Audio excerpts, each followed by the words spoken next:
Good morning. Ladies and gentlemen, the 2014 Industry, Inter-Service, Training, Simulation and Education Conference is now called to order. I am Ron Smits of Agility Corporation, and for the past year it's been my privilege to serve as conference chair.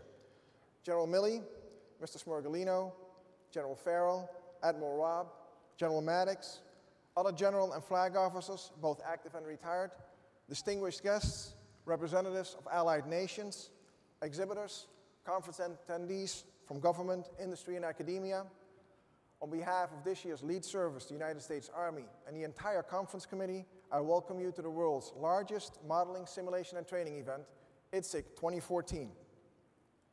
I'd now like to invite this year's lead service executive, Major General Maddox of the United States Army, to the podium for the posting of the colors, which will be followed by the singing of the national anthem by Captain Nelson Jackson, United States Navy, retired, and an invocation offered by Mr. Jerry Sermons, Deputy Program Manager, CONSIM, PEO Stride. Please stand.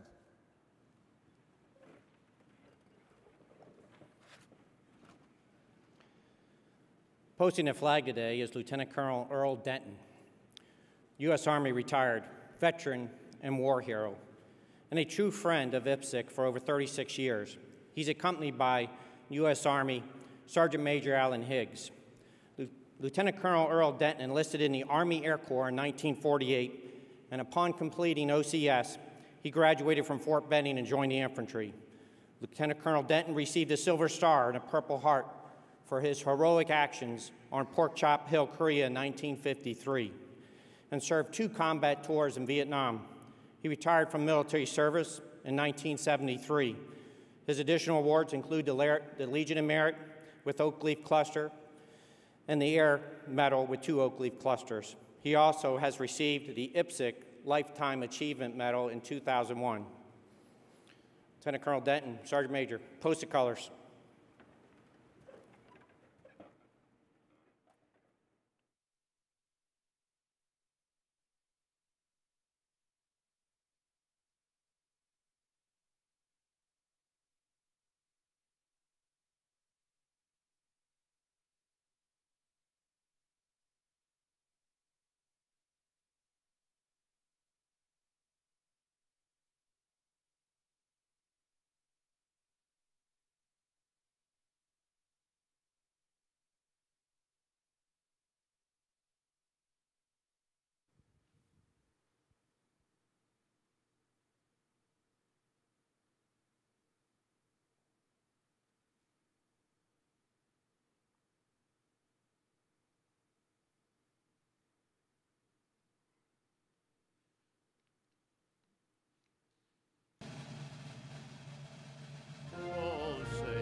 The dawn's early light, what so proudly we hailed at the twilight's last gleaming, whose broad stripes and bright stars through the perilous fight, o'er the ramparts we watched, where so gallantly streaming, and the rockets red glare, the bombs bursting in air, gave proof through the night that our flag was still there. Oh, say does that star-spangled banner yet wave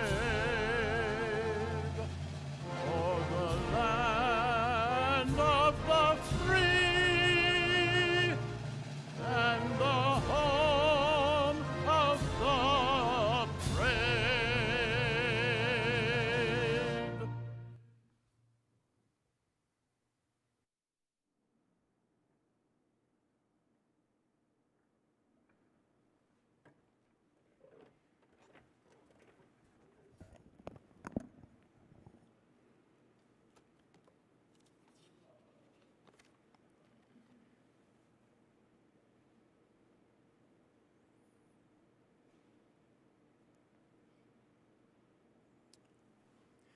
Would all of you please bow with me?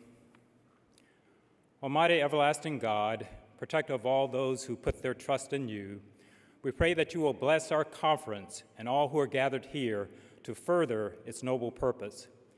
We thank you for the richness of your many blessings and for the opportunity to gather and share ideas that will multiply our service to our nation, ultimately translating into missions accomplished, lives saved, and responsibilities faithfully discharged. We pray for wisdom and unity of direction as we employ your gifts of mind, body, and spirit in ways that promote the protection of our families, communities, and nation. We thank you for our military and civilian leaders present here today to speak to us. We applaud their faithful service during these challenging times and pray that you will strengthen them as they serve us through their leadership. And lastly, O God, we humbly ask your protection for all our military and civilians in harm's way in service to our nation. Give them unflinching courage to defend with honor, dignity, and devotion the rights of all who are imperiled by injustice and evil. Help us to help them be trained and mission ready. Protect them as they discharge their duties. Bless those who labor to provide relief for their families as they await their return home. Be their rock, their shield, and their stronghold, and let them draw their strength from you. For you are God, forever and ever. Amen.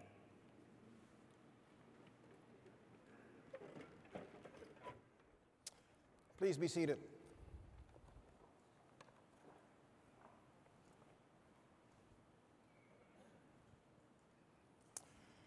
Ladies and gentlemen, if you would now please direct your attention to the screen for this year's theme video.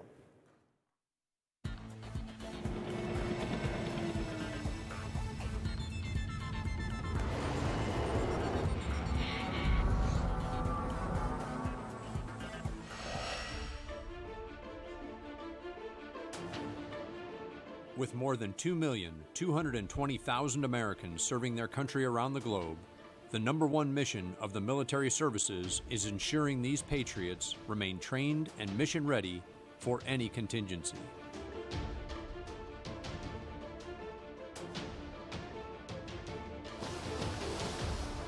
The modeling and simulation industry plays a pivotal role in providing high-fidelity training devices and systems embedded with cutting-edge technology that makes the United States military the most lethal weapon on the battlefield, be it on land, on the sea, or in the air.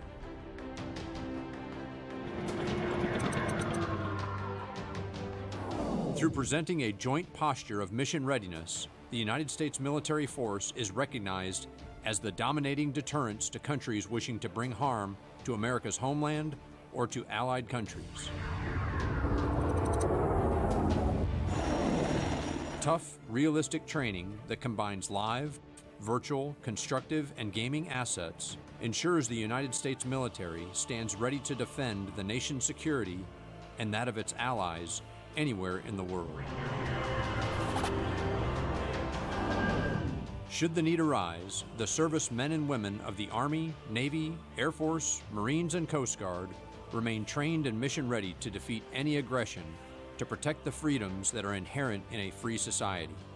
They stand equally ready to provide immediate assistance around the world to help defeat any crisis resulting from epidemics such as Ebola or other destruction and loss of lives caused by natural disasters.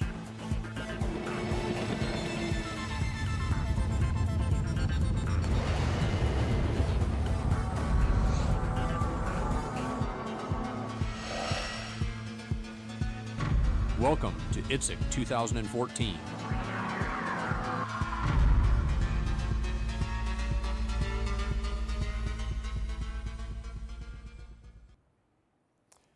Each year, someone from industry is chosen to chair this conference, and together with the lead service for that year, develop a theme that will guide the program and the proceedings. The video you just saw perfectly illustrates the very special community this conference represents, the men and women of our armed forces. We support them so that they are trained and mission ready in order to deter, defend, or defeat as called upon. When I started as a pilot in the Royal Netherlands Air Force, the world seemed much less chaotic. I received my undergraduate pilot training from the best pilots of the NATO alliance in the world's first multinational training wing at Shepherd Air Force Base, Texas. When I returned home, we deployed within Western Europe for exercises, but the mission was focused on deterring aggression from the East. Today, our world is much less stable, more chaotic and volatile, and our armed forces and coalition partners seem to trade one deployment for another, moving out of one conflict and on to the next.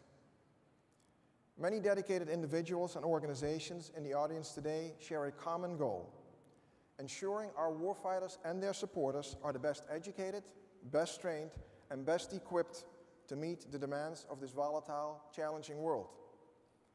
And while IITSEC has a distinctly military heritage, the tools of our trade, education, training, modeling, and simulation apply to a much larger audience, as we see represented here at IITSEC this week. All of us are vested in ensuring the mission gets accomplished, be it in healthcare, transportation, energy, law enforcement, or defense. And what sets this conference apart from others is the unique blend of high-quality, peer-reviewed learning content that is coupled with displays of the latest and greatest technologies and tools to accomplish that mission. The conference will provide a full week of tutorials, paper presentations, and special events. The diversity of that program is due to the efforts of over 300 volunteers from government, industry, and academia that have worked tirelessly over the past year. Under the leadership of my trusted partner and this year's program chair, Ms. Janet Sproul, and the tutorial board chair, Dr. Bob Richburg, this group created a program of over 21 tutorials, 151 paper presentations, and a blend of 17 truly special events, as you will see this week. So thank you to the leadership of this conference and to all the many volunteers who have made it possible. It has truly been an honor to serve as your conference chair. But a very special thank you to all the men and women who have served or are currently serving in our armed forces. Their mission remains the same: deter, defend, and defeat. And so our mission must ensure that they remain trained and mission ready. It is now my privilege to recognize a few of our distinguished guests with us here today. I'd like to ask that each of one briefly stands as their name is called, and I'd appreciate it if the audience would hold their applause until all have been introduced. General and flag officers will be recognized separately at the General and Flag Officer panel immediately following the opening ceremony. General Mark Milley, Commander, United States Army Force Com, and the government keynote speaker. Mr. Tony Smorgalino, President and Chief Executive Officer of Agility and our industry keynote speaker. Lieutenant General Larry Farrell, United States Air Force retired, President of the National Defense Industrial Association. Rear Admiral James Robb, United States Navy retired, President of the National Training and Simulation Association. Major General John Maddox, United States Army Program Executive Officer for Simulation, Training, and Instrumentation, and the Army Principal, Ms. Tracy Jones. Captain Wes Naylor, Commanding Officer, Naval Air Warfare Center Training Systems Division, and the Navy Principal, Ms. Diana Teal. Colonel Walter Yates, United States Marine Corps, Program Manager for Training Systems, Marine Corps Systems Command, and the Marine Corps Principal, Mr. Martin Bushika. Colonel Dan Marticello, United States Air Force, Chief Simulators Division, Air Force Materiel Command, and the Air Force Principal, Mr. Tony Del Sasso. Mr. Frank DiGiovanni, Acting Deputy Assistant Secretary for Defense Readiness, and the OSD Principal, Mr. Brent Barrow. Please join me in welcoming our distinguished guests and dignitaries.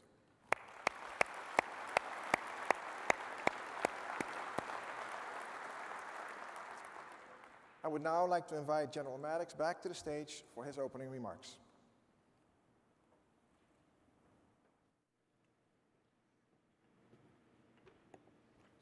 Thank you, Ron, for that great introduction. Good morning, ladies and gentlemen.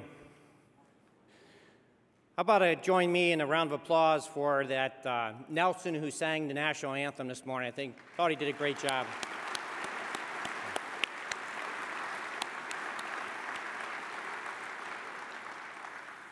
It's truly an honor for me to represent the United States Army as the IITSEC service lead.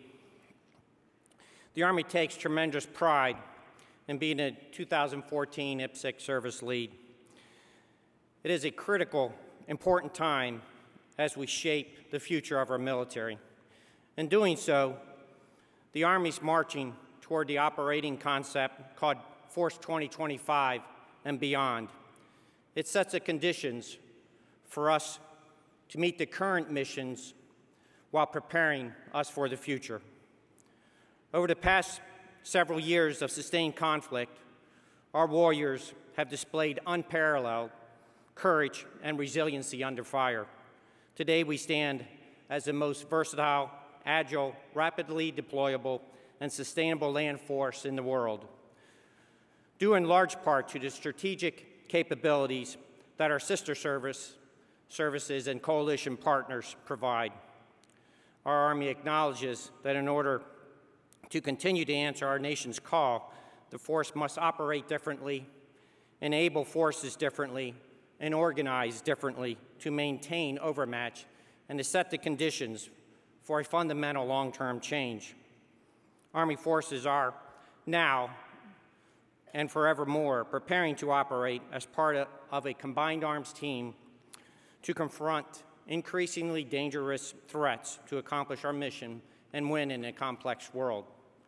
As we modernize to project power from land, air, maritime, space, and cyberspace in a joint force, we will experience increased freedom of movement and action.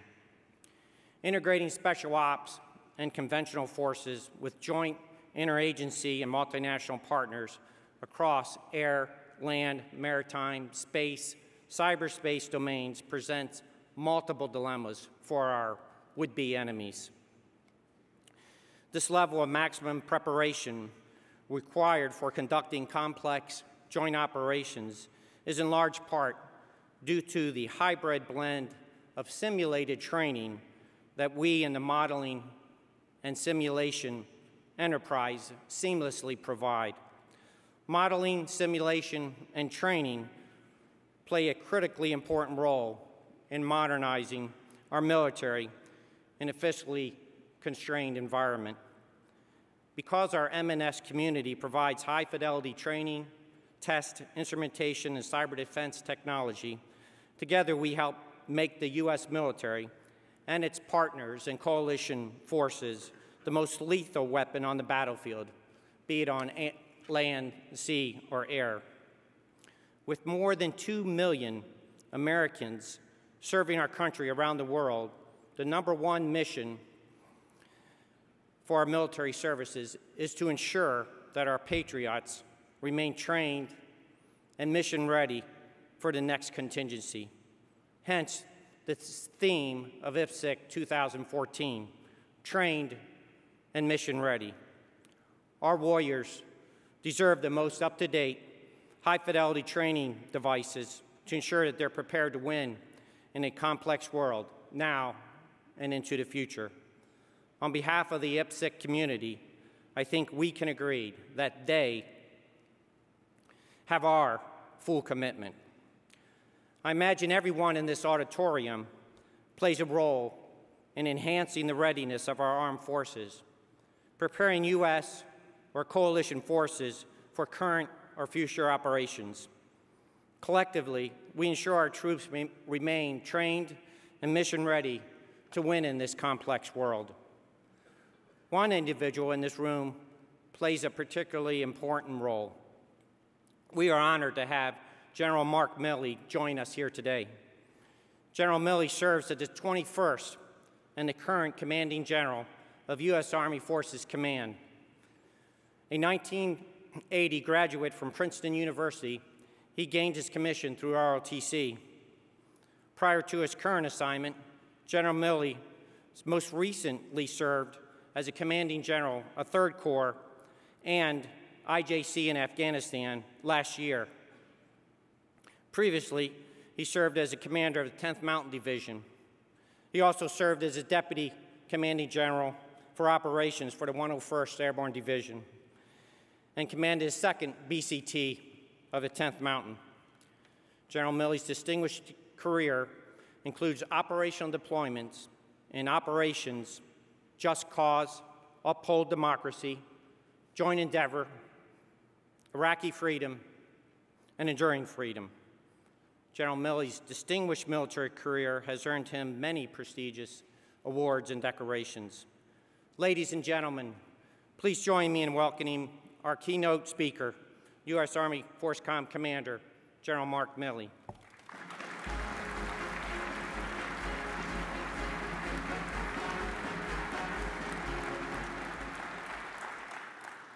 Well, John, thank you for that introduction.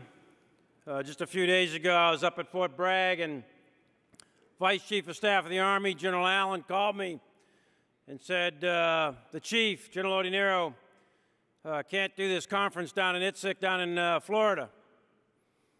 And I said, okay, that's great, so I assume you're going to do it, Dan. And he said, no, that would be a bad assumption on your part there, Ranger. He said, you're going to do it. And I said, okay, what's IITSEC? And he says, I don't know. He says, call my guys and they'll let you know. And I said, oh, that's great. I said, you got a speech? And he said, no speech. He said, you got to make that up. So last night in the hotel here, as I flew down, I jotted a few notes.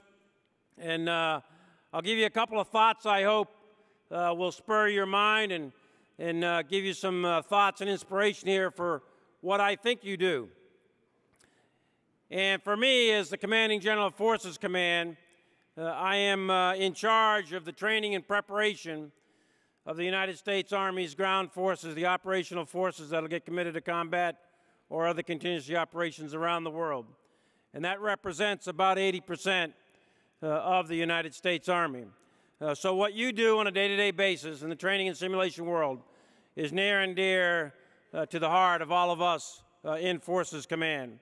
So to John Maddox, General Maddox, thanks again for inviting me down here. I think we have Congressman Forge and Scott and Mike are here, and Honorable D. Giovanni from OSD is here as well. And I want to thank all of you for coming, all the flag officers, all our international partners and allies, and most importantly, actually, those of you from industry, because it is with you that we succeed in the preparation. So thanks to all of you for being here, and thanks for your continued and undying support to our military over the years. And on behalf of General Odinero, Army Chief of Staff, I also want to thank Rear Admiral Rob Smith, or Jim Robb rather, who's down in front, and Ron Smits, and the entire committee of this conference for your invitation and the opportunity for a senior leader from the Army to speak today. And being a kid from Boston, I was taken aback a little bit when I sat down next to the CEO of Agility and discovered he was a Yankees fan. So he follows me in the speaking, and I would just ask that you vote for the Red Sox over the Yankees. And it was also great as a former commander of the 10th Mountain Division, where last year's average snowfall was 220 inches, which is incredible, to get down here in Florida.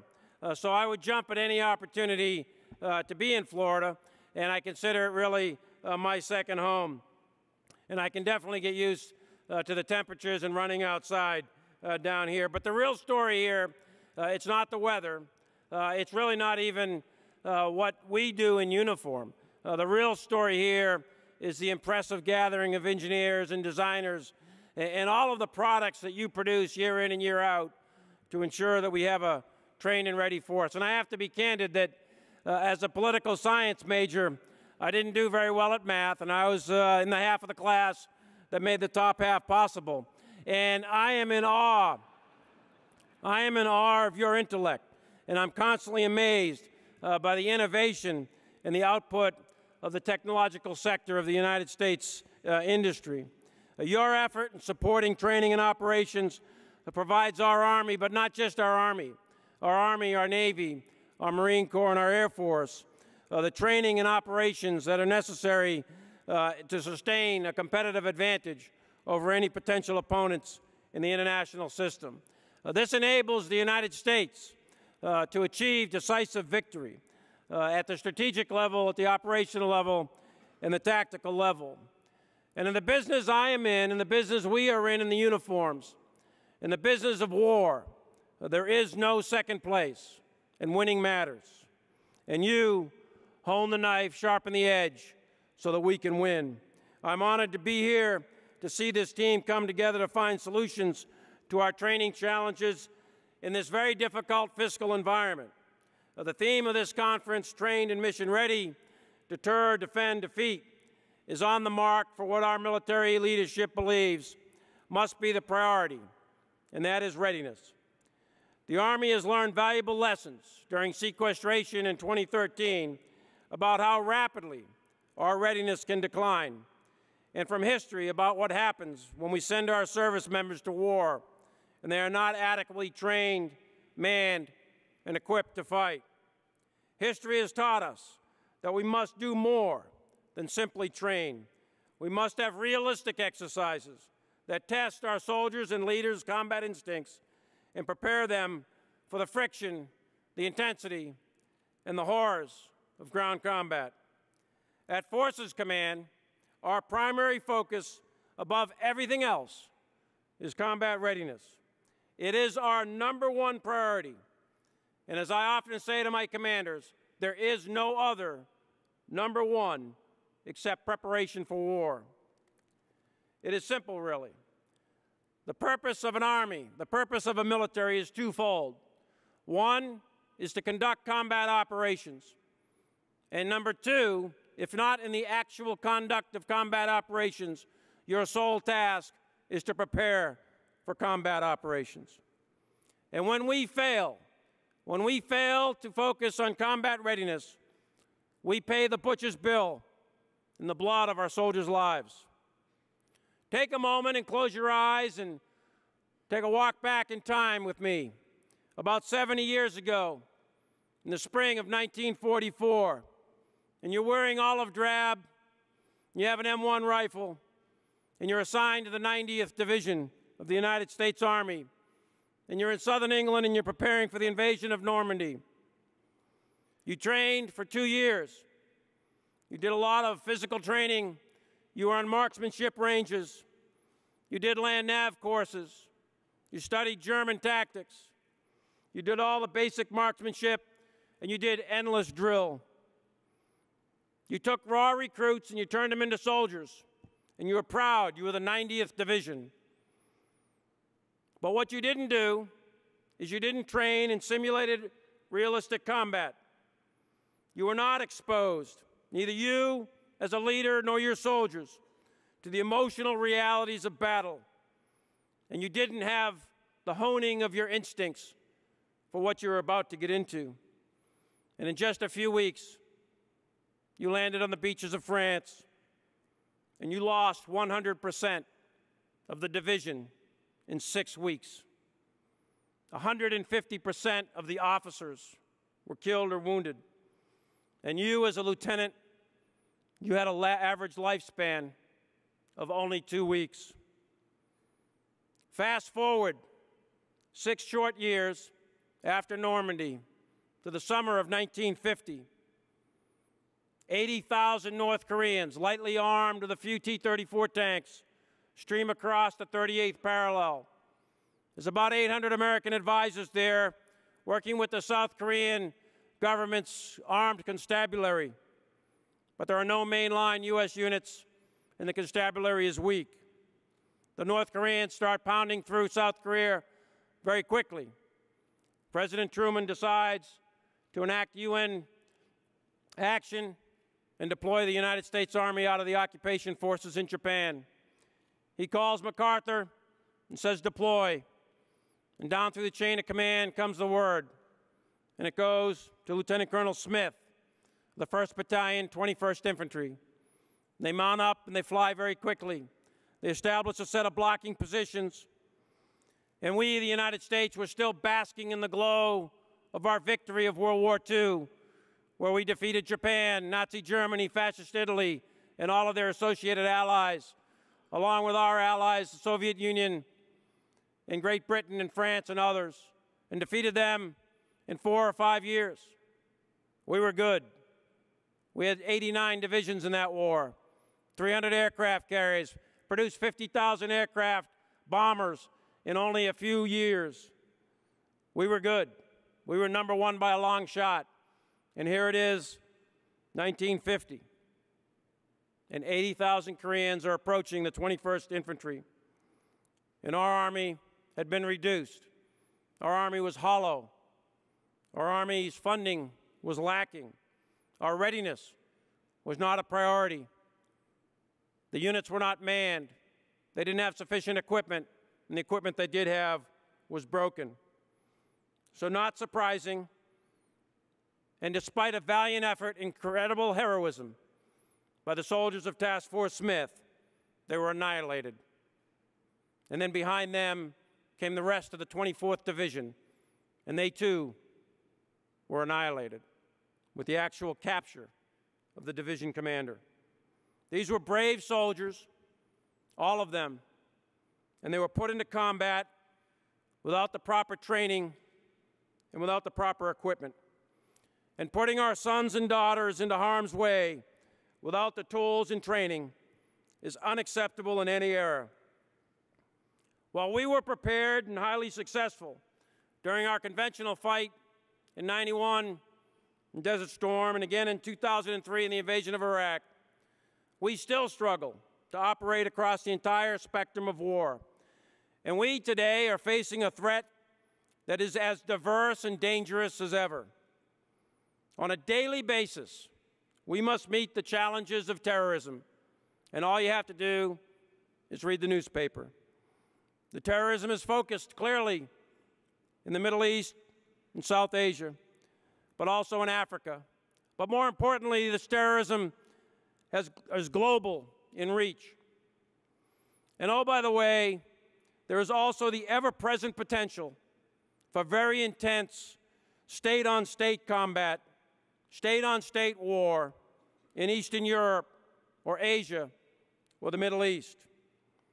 We face a very smart and ruthless set of enemies who combine radical ideologies with modern technology, social media, and devastating weapons. And they are all intended to disrupt or destroy the existing global political and economic order. We face an increasingly tense and actually armed camp in East Asia, a region which accounts for 40% of the world's weapons purchases and is home to 6 of the world's largest armies. There are those who thought that the need for capable militaries ended with the fall of the Berlin Wall and the end of the Cold War. And there were those who actually wrote and said it was the end of history. However, a reading of the paper, and by my own calculation, there are 22 armed conflicts going on in the world just today, along with the potential for significant combat and violence in Northeast Asia, the South China Sea, Eastern Europe, or the Middle East.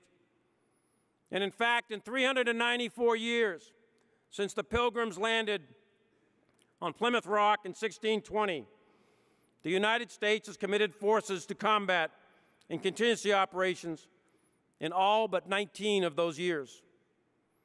So history, if it is to serve as a guide, would seem to tell us that the need for capable and ready military forces in the 21st century remains as important as it ever was in order to defend our interests, deter our opponents, and if necessary, defeat our enemies. And the group gathered here today, those in uniform and across the Joint Force, our international partners and scientists and industry leaders and educators, must expand our training options across the entire spectrum of war. And we need to do this now. And we need to do this at a time of fiscal constraint. Despite our budget challenges, we are today, and we must remain, the greatest military in the world, a military that never fails and that always wins. As a nation, we have been here before, and we have come through strong and resilient in the past. But we cannot rely on past victories to ensure our future safety. The velocity of instability is increasing, not decreasing, and the threats are multiplying, not going down. And we must remain, we have to remain, on the cutting edge of military capability. Science and technology will always be important in American culture and to our military. During the 1990s, the Army's budget was cut by 40%, as our nation claimed, the peace dividend after the Cold War. All the while, this is when we developed UAV technology that has proved so critical to our success over the last 13 years. After Vietnam, we cut the defense budget by 46%, and yet this is when we developed stealth technology, the combat training centers, and the Big Five Army weapon systems. During the extreme fiscal constraints of the Great Depression, we designed and built bombers, the B-24 and the B-17, aircraft carriers, and the great M1 rifle, the finest weapon in all of World War II. I ask that you continue that innovative spirit and that you stick with us through these trying financial times, to work with us as a team, and to keep the soldier and the Marine who actually is on the ground, in the mud and in the dirt, in the forefront of your minds. We must prepare soldiers and their leaders for the next conflict, and this conference has an important role to play. Readiness of our soldiers and their leaders is a central tenet as we plan and build Force 2025 and beyond. We are committed to realistic training and investment in adaptable leaders that can react to an unpredictable and rapidly changing environment. Modeling, simulation, and realistic training are fundamental to what we do. At FORCECOM, we also stress the total force approach, the active component in concert with the reserve component, which is critical to our success, both the Guard and the Reserve. 75% of Army logistics is in the Army Reserve. 50% of all the Army Brigade combat teams and 50% of all of the Department of Defense chemical and biological capabilities are also in the Guard. And General Pershing said, our great leader in World War I, that we no longer differentiate between Army, National Guard, and Reserve. Every energy is to the development of the total Army of the United States. And this is what we do in training. So I would ask that you also focus your simulation capabilities and your training capabilities from industry on our reserve component.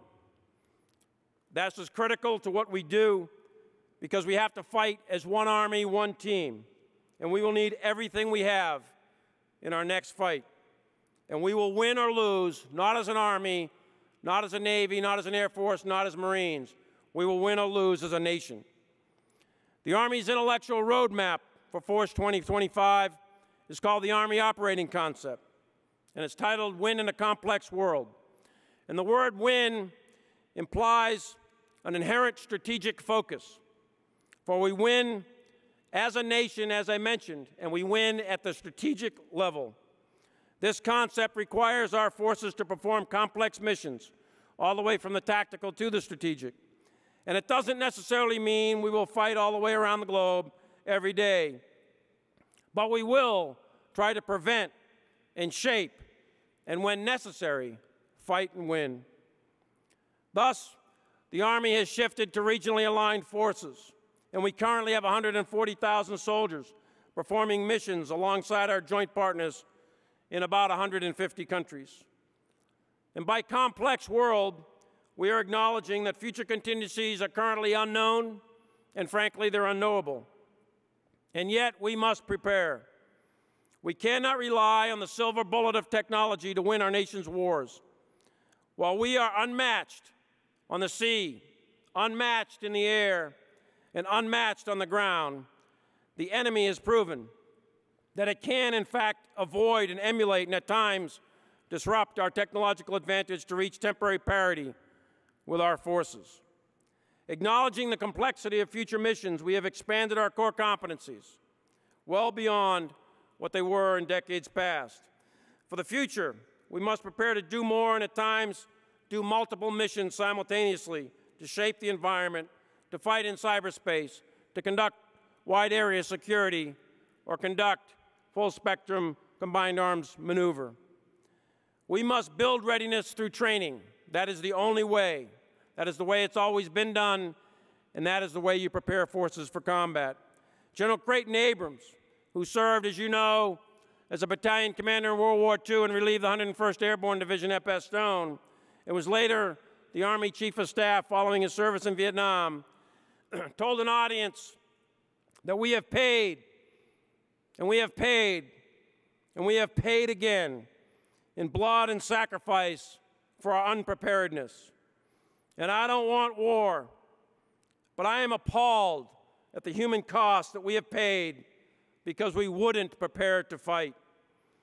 General Abrams championed the development of training, championed the development of the multiple integrated laser engagement system known as MILES. And today, we have a clear, validated requirement and the need for new engagement systems and training improvement, and every soldier will tell you that.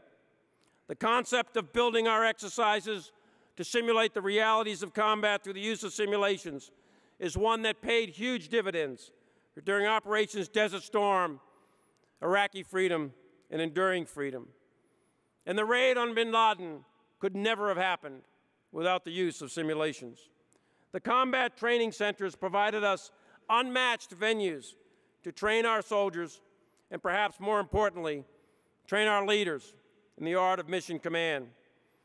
Combat training centers prove to be the very beginning of a blended training environment combining live, virtual, and constructive training aspects. The combat training centers and the simulations we do there replicate realistic combat, and in particular, they work because they are repetitive, they are enduring, and relatively speaking, they are inexpensive.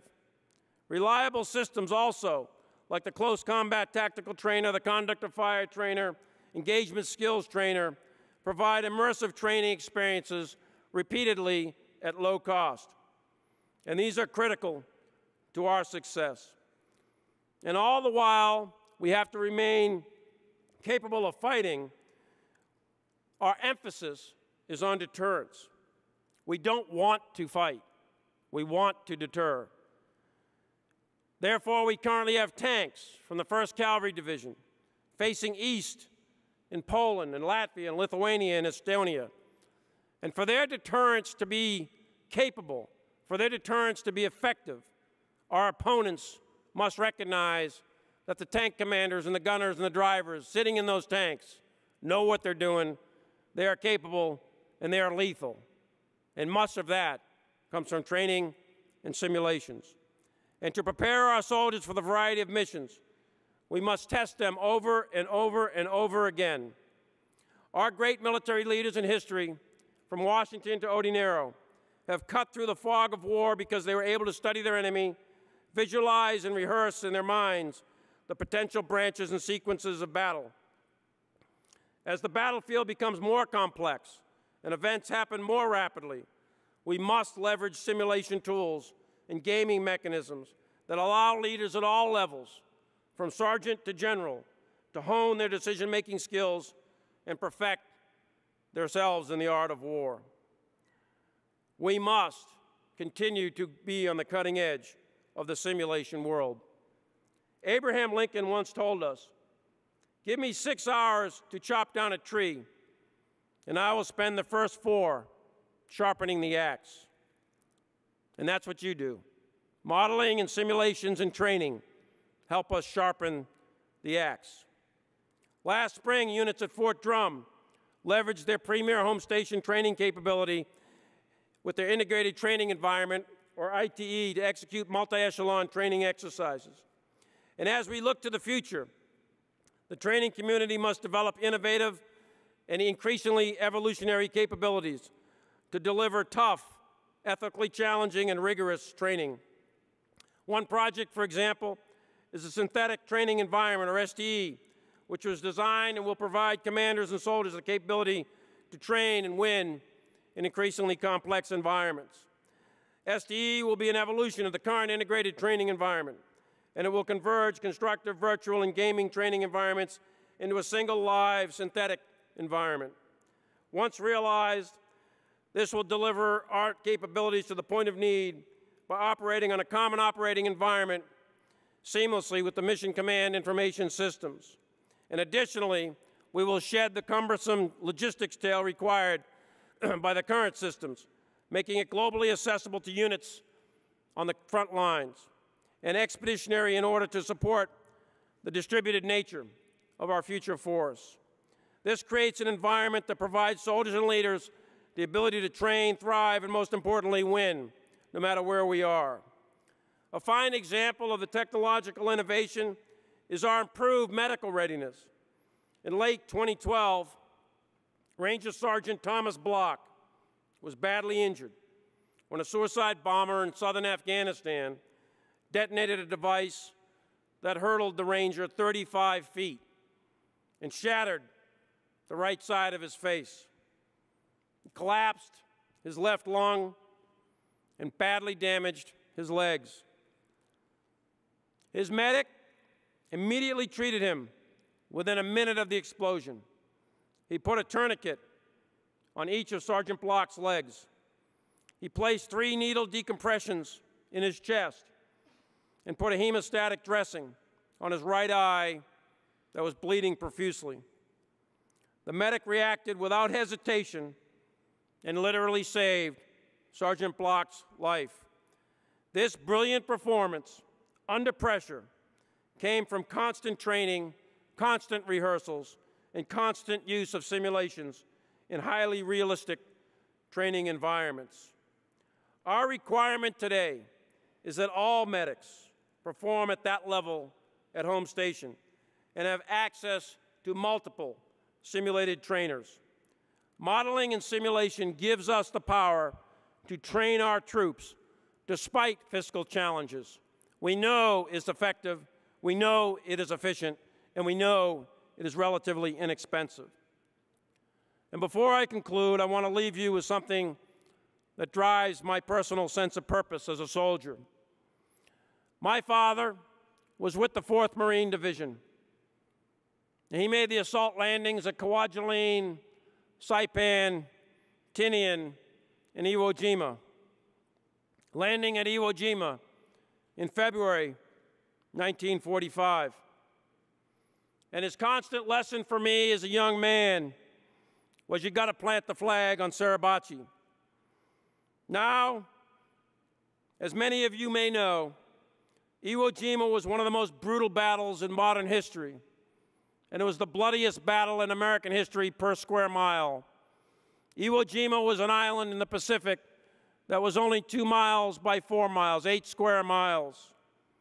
And strike aircraft pounded this island for months on end, beginning in July of 1944.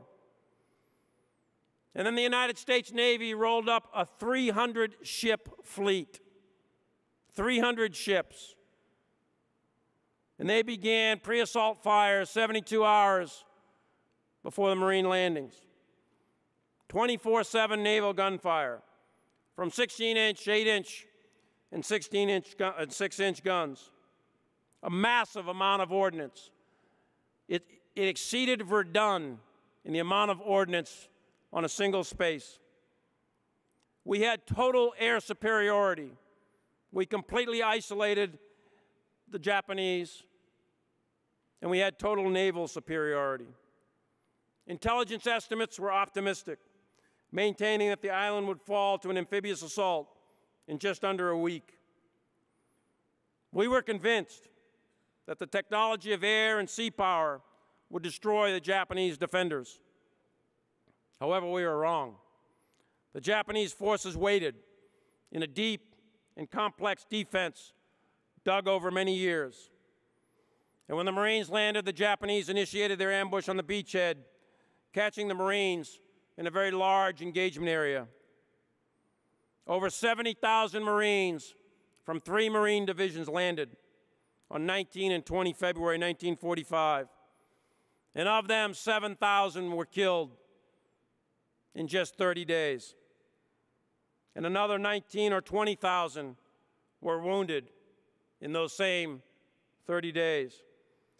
The Japanese lost 21,000 troops who stood and fought to the death. So even with naval and air superiority, at the end of the day, It required ground forces in the mud, in the dirt, to overcome the tough and determined enemy, to win the battle, and to plant the flag on that piece of Pacific rock. Winning matters. And just as those Marines overcame seemingly insurmountable challenges, so must we in our current and our future fights. In war, there is no second place. We can never again have a 90th Division or a Task Force Smith. Never, ever can we allow that to happen. We must be ready to win all the time. We have to plant the flag on Mount Suribachi every single time. Together, through your partnership with industry, through our training and the technology of our great nation, we will prepare our forces for the next fight. And we will do so with a focus on the total force, the total joint force, in our never-ending pursuit of victory, and with a never-ending pursuit towards readiness. Readiness is our #1 task, and there is no other #1. Thank you, and God bless America.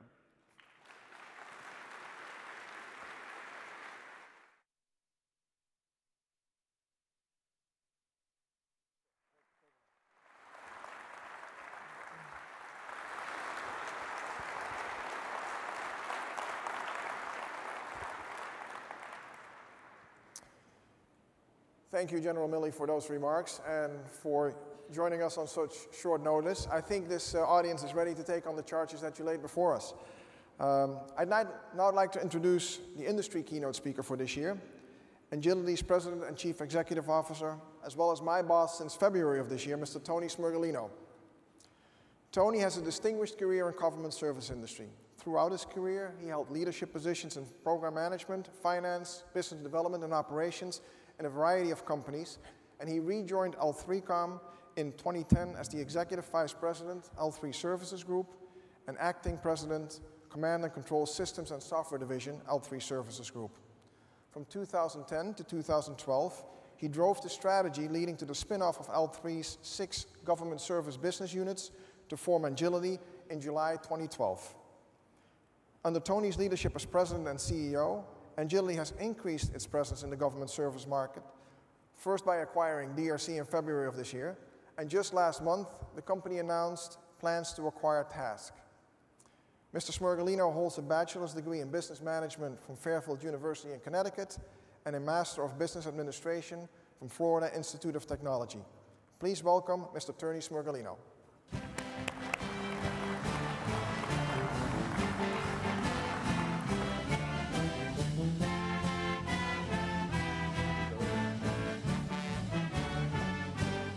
Yeah, thanks.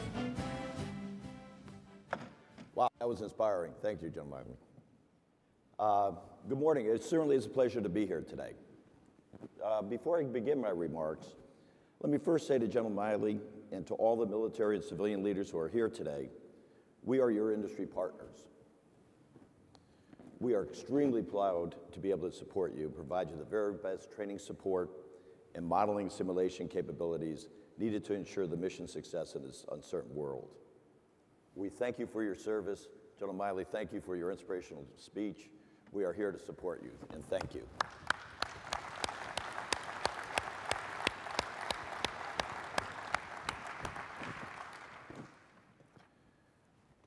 The theme for this year's conference is Trained and Mission Ready. Given today's environment, I cannot think of a better focus. Trained and mission ready means maintaining the ability to deter, defend, and defeat a common enemy in any situation. Our military and civilians who are charged with protecting America's interests must be trained and mission ready in the environment that is extremely uncertain. Likewise, industry is facing an environment with also great uncertainty. It is this industry perspective that I will address in my remarks today. The use of modeling and simulation and training provides a significant technology to keep our forces ready. Realistic, immersive training that creates highly complex scenarios and situations on the ground, in the air, and at sea allows us to maintain readiness even in what may be the most unforeseen and unanticipated circumstances. But in addition to technology, our readiness in the future will depend on our combined abilities to continually innovate and our agility to deal with new circumstances as they arise. This need for innovation and agility requires not only a different approach to training, but a different mindset about the partnership between government and its industry partners. As industry partners, our number one job has always been to help our customers successfully perform their missions, wherever and whenever we are needed. But now we must accomplish this within a highly constrained budget environment. As General Miley suggested, in today's era of tight budgets, simulation-based training represents an affordable and effective method for keeping our forces prepared. Our focus needs to be on how to maintain readiness with a reduced force structure and with a reduced budget over the next decade.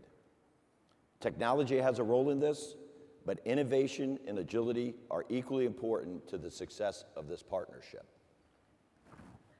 I think we can all agree that it is important for government and industry to work together.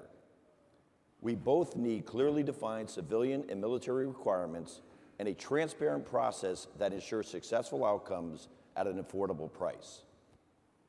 As a nation, I contend that we are undergoing a secular shift in funding for our missions. Servicing the national debt, entitlement funding pressures, and the war weariness of the voters after Iraq and Afghanistan may have established a new and lower ceiling for national security spending for the foreseeable future. However, growing awareness of the ISIS crisis, Russian and Chinese aggression, and future flare-ups and hotspots around the globe reminds us that the world is still a dangerous place. But I contend, absent a serious crisis, I do not believe there will be an increase in spending for mission and capability expansion.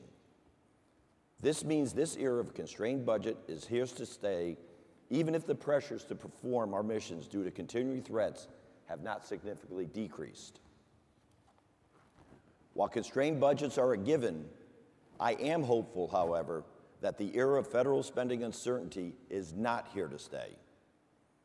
Budget uncertainty created by the continuing resolutions, furloughs, government shutdowns, and sequestration seriously affects our military and civilian agencies.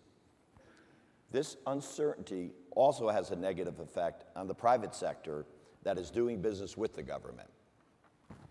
It has been at least a generation since we have last seen the kind of budget unknowns and challenges that were created in 2012 and in 2013. While I contend that we can live with these lower levels of funding, and we will develop cost-efficient solutions accordingly, we cannot operate effectively when we have high degrees of budget uncertainties that have results in federal procurement machinery grinding to a halt. I do believe things have gotten better with the passage of the 2013 Bipartisan Budget Act, passage of FY14 budget, and the FY15 continuing resolutions. After 2013, where industries virtually saw no acquisition activity coming from our government customers, we are now seeing evidence of things getting better by an increase in the level of solicitations and award activities. While we expect this trend to continue into the next year, as we all know, the threat of sequestration in 2016 is directly in front of us. I am hopeful, however, that as a result of the November elections, there will be a political solution that eliminates the use of this draconian budget act. While we contemplate what impact next year's budget deliberations will have on government and our industry, make no mistake about it, federal budget offices and contract shops face budget uncertainties, instability in funding creates issues and even chaos for our industry. When decisions about contract awards are postponed and delayed, industry correspondingly postpones investments and personnel hiring decisions. This results in platforms not getting built on schedule, R&D suffering, and ultimately government getting hit with delays and reduced value. The partnership between government and industry operates best with certainty. With this certainty, we can all structure and operate our business and better support the mission. I know our leaders in government understand this, and I want to applaud Undersecretary of Defense Frank Kendall for his leadership in the creation of Better Buying Power Initiative. As you know, the latest version of the Better Buying Power Initiative 3.0 was introduced last month and stressed innovation. Secretary Kendall has been a tireless advocate for reforming and strengthening the way our Department of Defense spends taxpayer monies. He and others in our government have stressed that in today's pressurized budget environment, government needs cost-efficient delivery of services. Let me be clear about this point. Our customers are not looking for cheap, they are looking for efficient. This is industry's challenge. Our customers are demanding the same outstanding service they have come to expect, and in this new era of lower budgets, though they still need it delivered in the most cost-efficient fashion. As we know, our government customers have already taken actions to get these efficiencies. This came under Better Buying Power 1.0, with the introduction of lowest price, technically acceptable contracting model. The bottom line is that our government customers now have less funding to perform their missions. They are faced with either performing less of their mission with the dollars they have, or finding ways to perform those missions for less cost. Appropriately, they are demanding lower prices for what they are buying and expect industry to come up with the efficiencies needed to reduce those prices. And as I said, while customers are demanding these lower prices, they still expect industry to deliver the outstanding services and solutions they have been receiving in the past. LPTA has been criticized in some instances as a paradigm that results in the government not getting what it needs. And certainly there has been cases by which government has selected a contractor who has won on price but could not deliver on service. This is bad for the customer, this is bad for the contracting industry, and most of all, it impacts mission success. However, the government has its own role to play in deriving the potential for cost efficiencies. It is imperative for the government to define what is technically acceptable. When a customer does not have a clearly defined requirement and criteria for what is acceptable, then even marginal bids can be acceptable, setting up a frustrating outcome that can impact the mission. So we encourage the government to get from good to great when it comes to defining technical acceptability across all of its missions, while demanding its industry partners get better about embracing the need to become more cost efficient.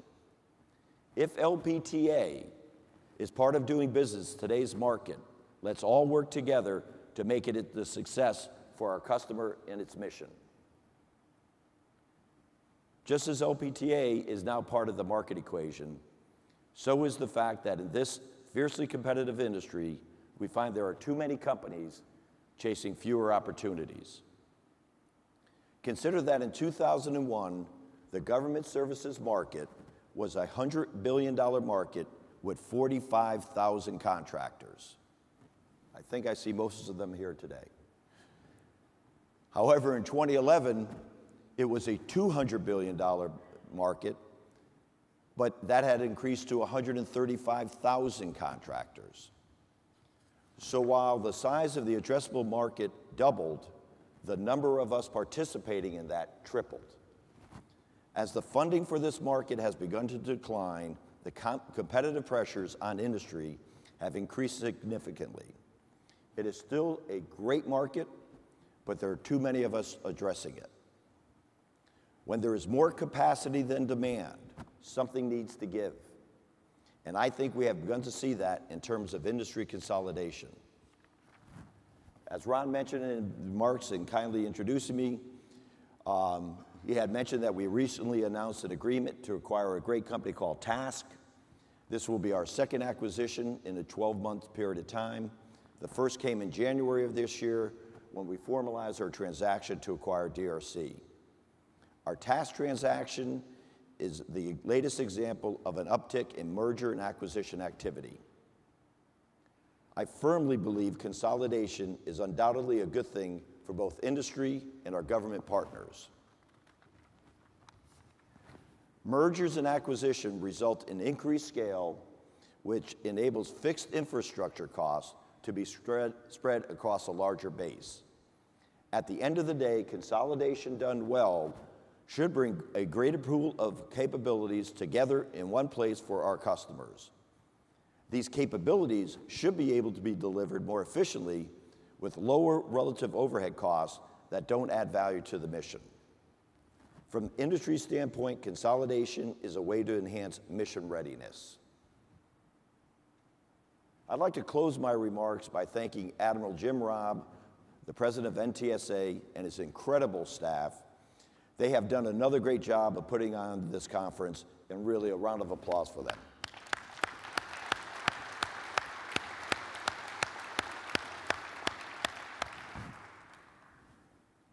As we walk the exhibit hall, they will see, and we will see, that the military and civilian applications for modeling and simulation are seemingly endless.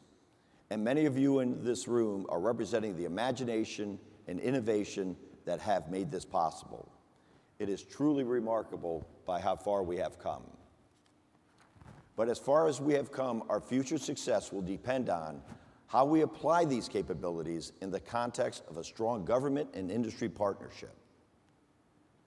It will be dependent on how we all adjust to today's environment.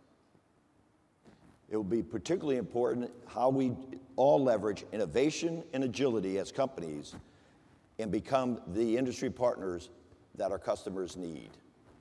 This will determine whether we all are truly mission ready. I am honored to have had this opportunity to share a few thoughts, and I know this will be a fantastic conference, and I thank you very much.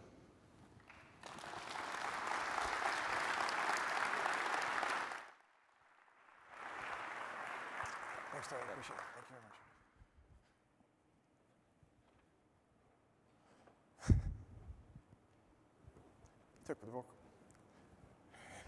Thank you, Tony, for those remarks. And ladies and gentlemen, I think this concludes our ceremony this morning. We will have the General and Flag Officer panel immediately following, which will please be in your seats by 10:15 for that event. And veel plezier, and I hope you enjoy the rest of your conference. Thank you very much.